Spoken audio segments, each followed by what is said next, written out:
I know more about the Electoral Count Act of 1887 than I'd care to, I suppose. I spent a great deal of my Christmas break in 2020 studying this bill, or rather this statute, I should say, with Chairwoman Lofgren, with Mr. Raskin, and Mr. Schiff in preparing the defense of the Electoral College certification results that we would be engaged in those proceedings on January 6th. And like you, Mr. Davis, I was on the floor that day helping with Ms. Lofgren and Mr. Raskin and Mr. Schiff defend the Electoral College results, and but for the period of time in which we were evacuated off the floor, was there from the moment it started until 4 a.m. With you. I remember that very well, and with the Vice President. I remember shaking his hand as I walked off the floor to thank him for the role that he had played in ensuring that we did our job and vindicated the Constitution and the peaceful transfer of power, which has been a bedrock principle for the better part of the last 230 years in our republic, would be sustained. But I have to say, and I would echo the comments made by Mr. Morelli, I'm a bit confused by some of the objections that have been raised by my colleagues on the other side. I understand the points that Ranking Member Davis has made, and of course I respect him a great deal and have enjoyed serving with him, and I echo the sentiments of my colleagues. I think we're going to miss your service here in the House. I understand the process arguments that you're making, but substantively, I don't understand the objections to this particular piece of legislation.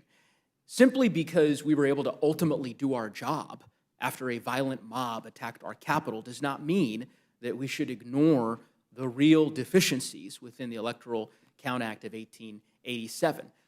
Our great fear, certainly my great fear, and I believe many of my colleagues shared it at that time, was that the law would be weaponized, because it is so archaic and nebulous in some places, by more nefarious actors to try to ultimately subvert the results of a free and fair election.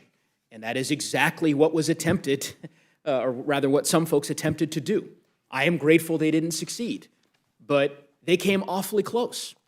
So us taking these reforms up and considering them thoughtfully, which I think we are doing here in the Rules Committee, and I imagine we'll do on the floor tomorrow, and then engaging with our colleagues in the Senate as they take up their legislation that they've introduced, I think is crucially important for all of the reasons that Representative Ross and so many others have articulated in terms of defending our republic, our ability to function as a constitutional republic.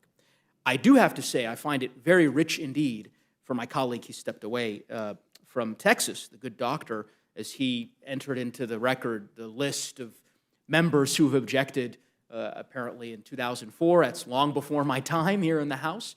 But I don't think that his recollection of the historical record is completely accurate. Because as I look back over the modern history of our country, George H.W. Bush, when he was elected in 1988, there wasn't a single member of the United States Senate, Democrat or Republican, who would sustain an objection during the electoral count certification process. In 2000, yes, were many members, I believe 19 or 20 members of the House, who ultimately attempted to make objections. But not a single Democratic senator would sustain that objection in 2000. And George W. Bush was declared the president. In 2016, we're going to talk about 2004. In 2016, when Donald Trump was elected, there were a few members of the House, yes, who attempted to make objections. Mr. Davis, was there a single Democratic senator who sustained the objections in 2016? Mr. Neguse, thank you. Or am I wrong?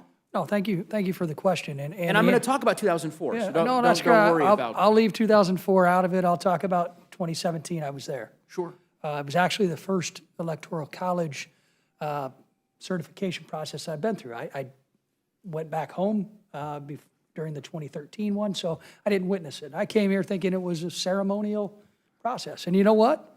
I was a little surprised when I saw some of my colleagues object to Alabama, object to Florida. And I'm going to attribute the vice president at the time, our now President Biden, for a comment he made that I thought was a very, very good way to shoot down any of these possible objections. and I don't know who he said it with, but it's over, man. You know what? Vice President Pence did that through the processes that worked on January 6th, too. Except, as you're going to mention, like '04, and I believe, unfortunately, on January 6th also, but like '04, there was a Senate objector. Correct. And I don't believe, unless some of my colleagues in the room can tell me, that it's not through a lack of effort in 2017 that there was no Senate objector, but the process worked every time. And Here's I'm the not point. going to defend, I'm not going to defend the mob that attacked this institution. No one is. No one's We've suggesting got- that, Mr. Davis. We have got to make sure that before we change processes that have worked, that there's bipartisan consultation. I'm glad to hear I'm gonna ask Chairperson you a Lofgren talk about a conference committee, because if that's the case, I certainly can't wait to serve on it. Giving you an opportunity, I'm going to reclaim my time for just a moment, and then I'm going to give Chair Lofgren an opportunity to respond. So just to clarify, in 2016, there was not a single Democratic or Republican senator who ultimately would sustain the objections to the Electoral College certification that ultimately culminated in Donald Trump becoming President of the United States. That's Yeah, I not, answered that, right? Yes, Okay, correct. all right. My point is this, and it's not, Mr. Davis, you and I subscribe to the same philosophy as it relates to the Electoral College certification.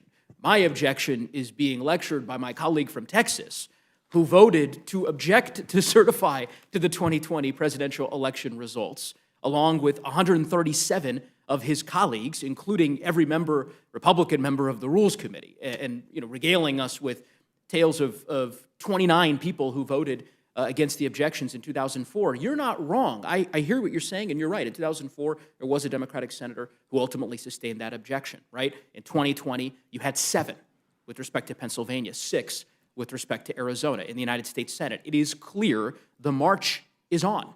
This process is now becoming a far more politicized process than it had been really for the bulk of American history. And so from my perspective, these reforms, in particular the 2 substantive reforms that are included within this bill, the acknowledgement, which is in effect a restatement of existing law, that the vice president's role is purely ministerial, as Representative Morelli touched upon, and 2, the raising of the threshold, which in my view is critical. The notion that now an objection will not be sustained without at least a third of each body registering that objection. Then, of course, the clarifications constitutionally as to what would be a lawful, cogent objection under this new statute. I think those reforms are sorely needed and will ultimately return this Electoral College certification proceeding back to the way in which it was understood by our predecessors in the Congress in 1886 and 1887 when they first enacted the statute, and I think more consistently with what the framers and the founders of our great country had in mind. I want to give Chair